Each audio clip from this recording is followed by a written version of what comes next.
Good morning, students. Today our topic is transverse section of anther. The transverse section of anther, it is seen in almost tetragonial shape, and microsporangium appears near circular in outline. If we see the microsporangium, it is in circular in outline. So the following structures are present in the anther.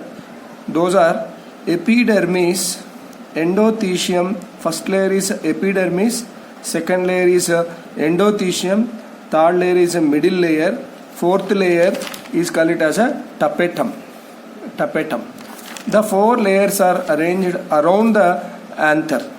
So if we see the first layer, so it is a epidermis which is surrounded the entire anther in single thick layer, continuous layer present around the anther. So it is a outermost layer which is a protective layer to the inner layers of the anther. Now here we have to see one thing between the two microsporangiums of the one lobe. This is one lobe actually. This is a one lobe of the anther.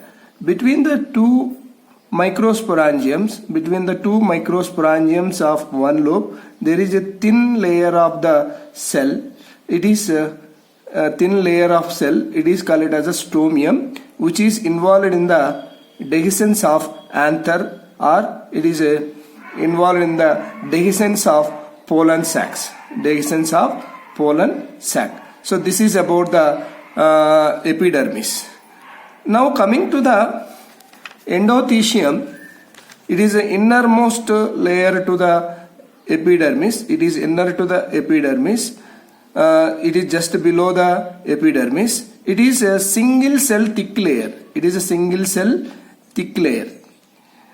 Actually, during the maturation of the anther, the cells of these endothecium get thickened. Inner walls of the and radial walls of the endothecium cell get thickened with the one of the material, that is a alpha cellulose fiber. So because of this alpha cellulose thickening in the radial wall and inner walls of the endothecium, it is in hygroscopic in nature. Hygroscopic means which absorb the water, due to that it ruptures. So that is called as a hygroscopic in nature. Due to the presence of this alpha cellulose fiber in the inner and the radial walls of the endothecium, it dehiscence, it break and release the pollen grains into the surroundings. So that is the endothecium, that is a second layer. Coming to the third layer, middle layer. So middle layer. The middle layers are 1, 2, 3 middle layers are present between the endothecium and tapetum. Innermost layer is a tapetum. This is the innermost layer, fourth layer. So this is a middle layer. These are the middle layer. So these middle layers are lies between the endothecium and tapetal layer. So this tapetal, middle layers are made up of with parenchyma cells. As you know, studied in anatomy of the flowering plants, parenchyma cells have different function. Among them, it store the food material. Already we studied. So which store the food material. These stored food materials are taken by the tapetal cells, innermost layer of the anther, taken. Due to that, this middle layer is epimeral. Epimeral means short-lived. When it give the food material to the tapetal layer, when it is distributed to the food material to the tapetal layer, it loses that and it disintegrated. So that it is a short-lived in nature, and in matured anther, this middle layer cells are absent. So that is about the middle layer. So next layer is tapetum, it is innermost layer to the middle layer, which act as a nutritive layer. Nutritive layer, because it collects the food material from the middle layer and it nourishes the development of pollen grain. Development of the pollen grains. So this tapetum is also surrounded by the pollen sac. That means the tapetal layers are surrounded the inner material of the pollen sac. Inner material of the pollen sac.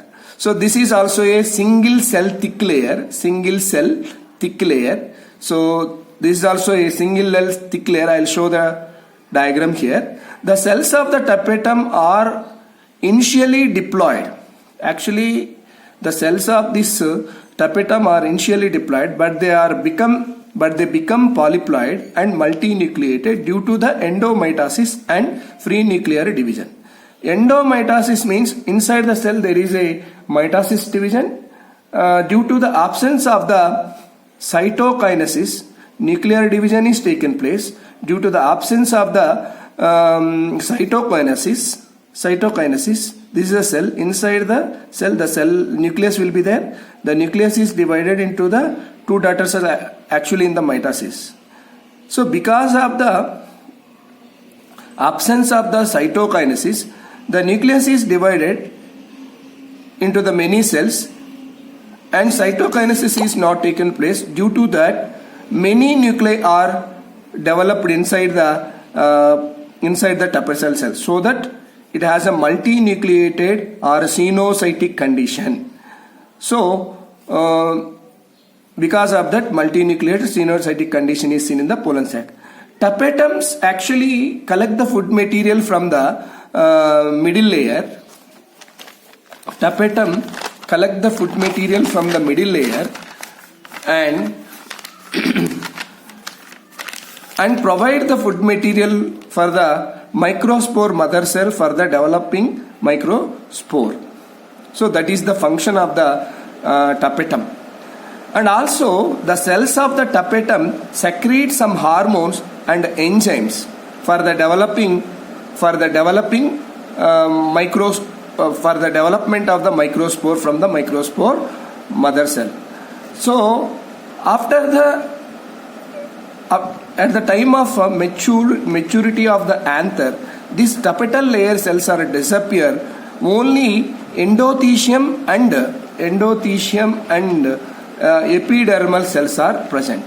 Middle layer cells are disappeared and tapetal cells are disappeared due to the maturity. Only the epidermal cells and endothecium cells are present. So we see the structure of anther here. So the structure of anther, so already I discussed here. So this is a very important diagram for the board examination. It comes for 5 marks. So you have to concentrate on this also for a diagram purpose. So diagrammatic way. So here already I have explained each and every layer. So here this is a epidermis. Already we discussed it. It is a parenchymatous cell. So it is a thick layer. It is a protective layer.